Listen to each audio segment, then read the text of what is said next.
नमस्कारम सद्गुरु। पहला सवाल लावण्या ने पूछा है। सद्गुरु, 2 दिन पहले आपने कहा था कि वायरस आपको मारना नहीं चाहता और आपका शरीर उनका घर है। कुछ लोग जो ट्विटर पर दावा करते हैं कि वे बुद्धिजीवी हैं, संदर्भ से बाहर जाकर इस वाक्य का मजाक उड़ा रहे हैं। क्या आप स्पष्ट कर सकते हैं कि क्या यह सच है कि वायरस हमें मारना नहीं चाहता है? देखिए, इंसानों को छोड़कर कोई भी दूसरा प्राणी अपने घर को नष्ट नहीं करना चाहता। केवल इंसान ही हैं जो ऐसा करने के लिए जाने जाते हैं। तो वे भी इसे जानबूझकर नहीं करते, अनजाने में वैसा करते हैं। इसी तरह वायरस भी इसे अनजाने में करता है। वो आपके अंदर रहना चाहता है, लेकिन वो अपना काम कुछ ज्यादा ही कर देता है, जिससे आप और मैं मर सकते हैं। मुझे आपको ये बताना चाहिए, मेरी उम्र 17 साल की थी। तब तक मुझे खसरा हो चुका था, मुझे टाइफाइड हुआ था और दोबारा भी हुआ। मुझे बड़ी माता आई थी। देखिए, मेरी नाक पर इसका सबूत है। हर तरह की चीजें, छोटी उम्र के बच्चों और लड़कों को जो कुछ भी हो सकता था। लेकिन इस सब के दौरान मैं कभी भी इसने इसने मुझे कभी भी बिस्तर पर नहीं लिटाया। यहां तक कि जब मुझे दोबारा टाइफाइड हुआ, मैं तेज बुखार में भी खेलता रहा और चीजें करता रहा। बस एक फायदा ये था कि आपको स्कूल नहीं जाना पड़ता था। तो मुझे ये चीजें पसंद हैं। लोग उसे जो भी नाम दें, मुझे ये चीजें अच्छी लगीं क्योंकि आपको स्कूल नहीं जाना पड़ता था। आप ऑफिशियली बंक मार सकते थे। लेकिन जब मैं 17 साल का था, मुझे हैजा हो गया। तब मैंने इस कमबख्त चीज को देखा। जैसे ही मुझे पता चला कि मुझे ये है, उसके 2 घंटे के भीतर ही इसने मुझे चित्त करके ठंडा कर दिया। मैं लगभग बेहोश हो गया था। मैंने अपनी माँ, अपनी दादी, सबको रोते हुए सुना, अरे हमने लड़का खो दिया, हमने लड़का खो दिया। और मेरी दादी मेरी नाक को छू रही थीं, हे भगवान, नाक ठंडी हो चुकी है, ये मर चुका है। हर कोई रो रहा है। और मेरे पिता, वो एक डॉक्टर हैं, वो सब कुछ करने की कोशिश कर रहे हैं। फिर 2 और डॉक्टर आए और वास्तव में मेरे प्राण निकल रहे थे, बस 2 घंटों के अंदर। लेकिन अगली शाम तक मैं उठकर बैठ गया। दूसरे दिन मैं उठकर बाहर जाने लगा। उन्होंने कहा तुम बाहर नहीं जा सकते, और उन्होंने मुझे कमरे में बंद कर दिया। लेकिन मैंने कहा कि कम से कम मुझे छत पर रहने दीजिए ताकि मैं थोड़ा चल फिर सकूं। फिर उन्होंने मुझे छत पर रहने दिया। फिर इसने मुझे परेशान कर दिया। अब तक मुझे बहुत सी चीजें हो चुकी थीं। मैंने उनका मजा लिया क्योंकि उन्होंने मुझे स्कूल जाने से रोका। लेकिन अब इस कमबख्त अनजान चीज ने मुझे इस तरह धराशायी किया कि मैं लगभग मर ही गया। तो मैं कुछ जानना चाहता था। ये इंटरनेट और गूगल के दिन नहीं हैं कि आप बस यूं ही पूछ लें। तो मैंने स्कूल की लाइब्रेरी में जाकर लाइब्रेरियन से पूछताछ की और उन्होंने मुझे रोगाणुओं के बारे में एक किताब दी।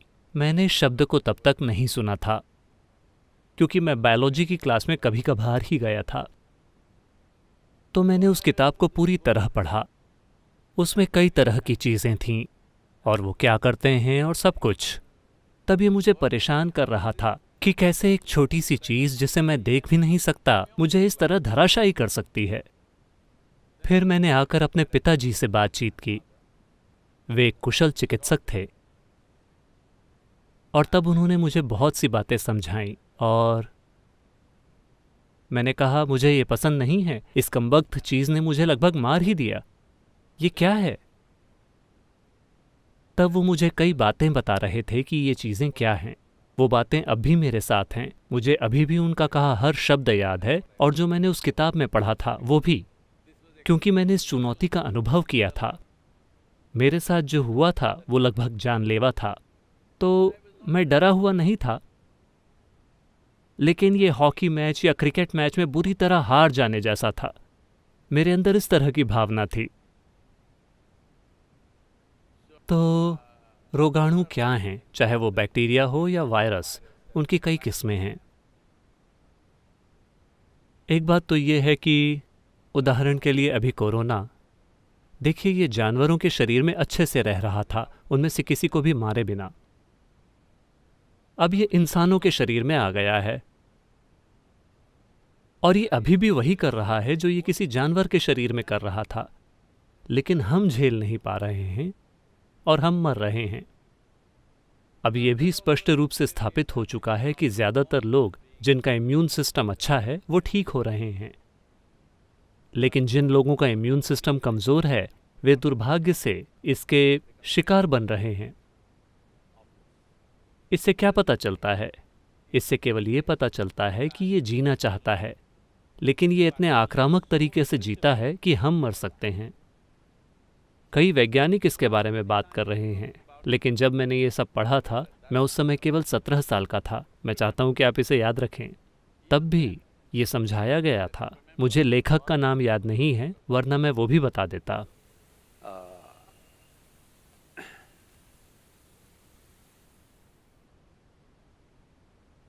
उस समय भी उन्होंने स्पष्ट रूप से समझाया था कि ज़्यादातर वायरस और बैक्टीरिया जो हमारे अंदर प्रवेश करते हैं, जो अभी हमारे अंदर हैं, वे कई तरह से हमारी जीवन प्रक्रिया की सहायता कर रहे हैं, हमें नुकसान नहीं पहुंचा रहे।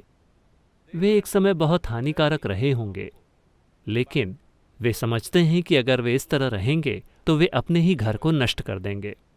तो वे कुछ समय बाद खुद में बदलाव लाकर थोड़े मंद हो जाएंगे और हमारे साथ रहना सीख लेंगे। वे आराम से दूसरे जानवरों के साथ रह रहे थे, दूसरे जानवर आराम से उनके साथ रह रहे थे। वे भी, यह जीवन की प्रकृति है कि एक के अंदर एक के अंदर एक, कई सारे जीवन रूप, जीवन के खरबों रूप, सभी एक दूसरे में गुथे हुए जी रहे हैं। हम भी वैसे ही हैं। इस समय हमारे अंदर खरबों बैक्टीरिया और वायरस जी रहे हैं, लेकिन उदाहरण के लिए अगर आप एक मेंटोक्स टेस्ट कराते हैं, मैं भारतीयों की बात कर रहा हूं, क्योंकि अभी पिछले 3-4 हफ्तों से हम देख रहे हैं कि कौन विदेशी है कौन भारतीय है, किसी नस्लीय भेदभाव के कारण नहीं। हम जानना चाहते हैं कि वे कहाँ से आए हैं, क्या वे इटली या चीन से आए हैं, वे कहाँ से आए हैं। देखिए अभी इटली में चीन से ज़्यादा खराब हालत है, बहुत ही दुर्भाग्यपूर्ण स्थिति। लेकिन ये उदाहरण के लिए अगर आप भारतीयों के लिए मेंटोक्स टेस्ट कराते हैं तो लगभग हम सभी मेंटोक्स टेस्ट में फेल हो जाएंगे। मेंटोक्स टेस्ट ट्यूबरक्लोसिस बैक्टीरिया के लिए होता है। लगभग सभी भारतीय इस टेस्ट में फेल हो जाएंगे, क्योंकि हम सभी के अंदर काफ़ी मात्रा में ट्यूबरक्लोसिस बैक्टीरिया मौजूद हैं, लेकिन हमें एक बीमारी के रूप में ट्यूबरक्लोसिस नहीं है। तो उन्होंने इसे एक नया नाम दिया। वे इसे प्राइमरी कॉम्प्लेक्स या कुछ और कह रहे हैं, जो बच्चों में होता है, लेकिन ये कुछ लक्षण दिखाता है। हम सभी के अंदर ये बैक्टीरिया है। हम मेंटोक्स टेस्ट में फेल हो जाएंगे, लेकिन हमारे अंदर ट्यूबरक्लोसिस के कोई लक्षण नहीं है, क्योंकि हमने उनके साथ रहना सीख लिया है, उन्होंने हमारे साथ रहना सीख लिया है। वे जानते हैं कि अगर वे बहुत आक्रामक तरीके से रहेंगे, जैसे हम अभी इस ग्रह पर रह रहे हैं, उन्हें पता है कि वे अपना घर खो देंगे, इसलिए वे खुद को बदलकर थोड़ा मंद जीवन बना लेंगे। तो ये कोई नया रॉकेट साइंस नहीं है, ये हमेशा से मौजूद रहा है। कम से कम पिछले 100 सालों में ये मौजूद रहा है। तो ये लोग जो बुद्धिजीवी होने का दावा करते हैं, ऐसा लगता है कि वे अपने हाई स्कूल में भी नहीं गए, क्योंकि मैं उस समय अपनी हाई स्कूल में था जब मैंने ये पढ़ा। ये हमारी लाइब्रेरी का एक हिस्सा था, इसलिए ये शायद टेक्स्ट बुक में भी रहा होगा, लेकिन मैंने टेक्स्ट बुक नहीं पढ़ी। शायद ये बुद्धिजीवी अपने हाई स्कूल तक भी नहीं पहुंच पाए। उन्हें लगता है कि ट्विटर पर होने के लिए ज़रूरी क्वालिफिकेशन ये है कि उनके पास चिड़िया जितना दिमाग होना चाहिए। उन्हें लगता है कि ट्वीट करने की यही क्वालिफिकेशन है। तो ये अफसोस की बात है कि ऐसे समय में जब एक आपदा हमारे सामने खड़ी है और इंतज़ार कर रही है, देश के लिए, दुनिया के लिए, इस हद तक कि अभी कई देश अपने ही लोगों के खिलाफ अपनी सेनाओं को खड़ा कर रहे हैं। आपको समझना होगा कि मामला कितना गंभीर है। ये मामला कितना गंभीर है कि अमेरिका की पूरी सेना सड़कों पर खड़ी है अपने लोगों को बाहर आने से रोकने के लिए। भारतीय पुलिस सड़कों पर खड़ी है, पूरे जोर से इसे लागू कर रही है। ऐसा इसलिए है क्योंकि उन्हें एहसास है कि यह मामला कितना गंभीर है। लेकिन इस तरह के समय में भी ये लोग खड़े नहीं हो सकते और अपने आसपास के किसी व्यक्ति के लिए कुछ उपयोगी और सकारात्मक चीज नहीं कर सकते। वे सिर्फ यही बकवास करते रहते हैं। उन्हें लगता है कि उन्हें डॉक्टरेट मिल गया या वे ट्विटर पर डॉक्टर बन गए। उन्हें कम से कम पक्षियों का डॉक्टर बन जाना चाहिए। ये बहुत अफसोस की बात है कि आबादी का एक ऐसा हिस्सा है जो इस बात की परवाह नहीं करता कि उनके आसपास के लोगों के साथ क्या होता है, या देश के साथ क्या होता है, या बाकी की मानवता के साथ क्या होता है। उनके पास सिर्फ अपशब्द हैं। वे हर समय जहर उगलते रहते हैं। तो मुझे उम्मीद है कि कम से कम वायरस उनके जहर का इलाज कर देगा। इन कुछ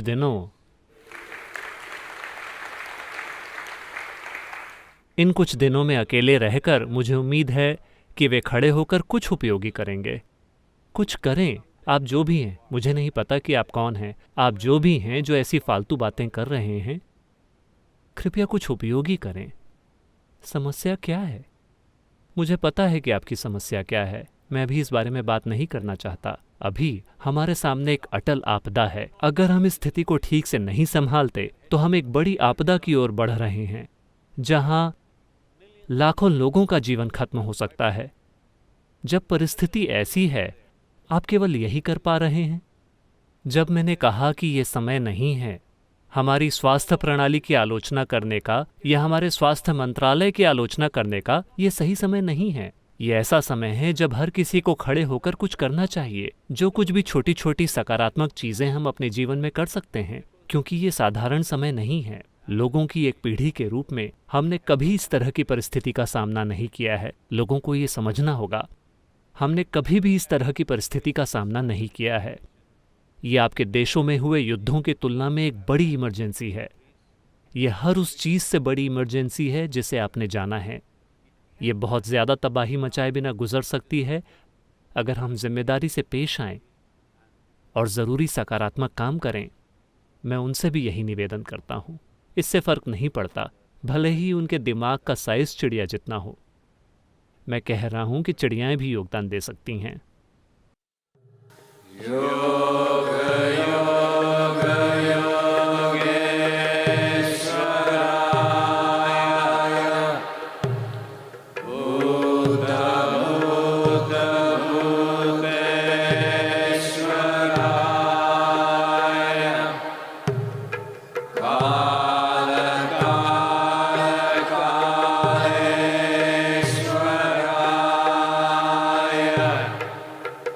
Shiva, Shiva.